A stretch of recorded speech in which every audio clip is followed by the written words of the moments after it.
குனிய விடமாட்டேன், தலைகுனிய விடமாட்டேன். 1 கோடிக்கும் மேற்பட்ட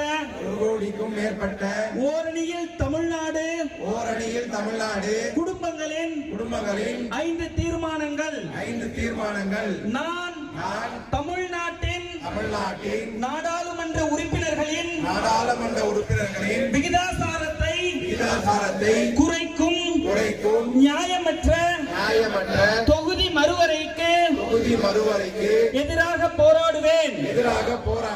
நான் வாக்காளர் பட்டியல் மோசடி மூலம் தமிழ்நாட்டு மக்களின் வாக்குரிமையை பறிக்கும் எஸ்ஐஆருக்கு எதிராக நிற்பேன்.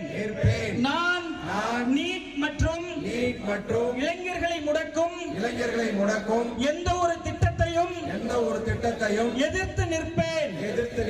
நம் மாணவர்களுக்கு உரிய கல்வி நிதிக்காக போராடுவேன். நான் தமிழ் மொழி பண்பாடு மற்றும் பெருமைக்கு எதிரான எந்த ஒரு பாகுபாட்டையும் எதிர்த்து போராடுவேன். நான் பெண்கள், விவசாயிகள், மீனவர்கள், நெசவாளர்கள், தொழிலாளர்கள் என ஒவ்வொரு உழைக்கும் வர்க்கத்தின் நலன்களையும் பாதுகாக்க தேவையான நிதிக்காக போராடுவேன்.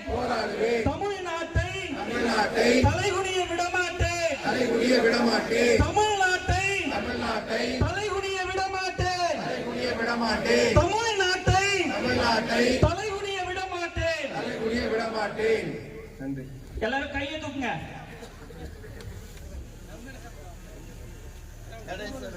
கடைசி வரைக்கும் எல்லாரும் ஓங்கி உங்களோட கையை உயர்த்தி தூக்கி காட்டுங்க.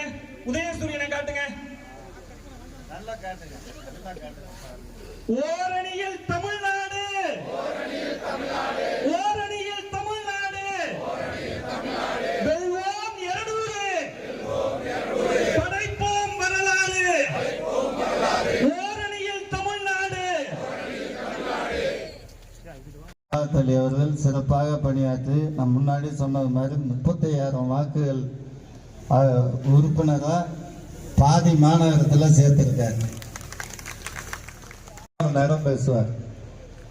அப்படிப்பட்ட ஆற்றல் மிக்க பேச்சாளர் மட்டுமல்ல, 10 நாட்களில் 35,000 உறுப்பினர்களை வடக்கு மாநகரத்தில் சேர்த்து கொடுத்த அருமை அண்ணன் மாநகர செயலாளர், வடக்கு மாநகர செயலாளர் அண்ணன் துணை மேயர் லியாகத் அலி அவர்களை பாராட்டி எல்லாம் கைதட்டலாம்.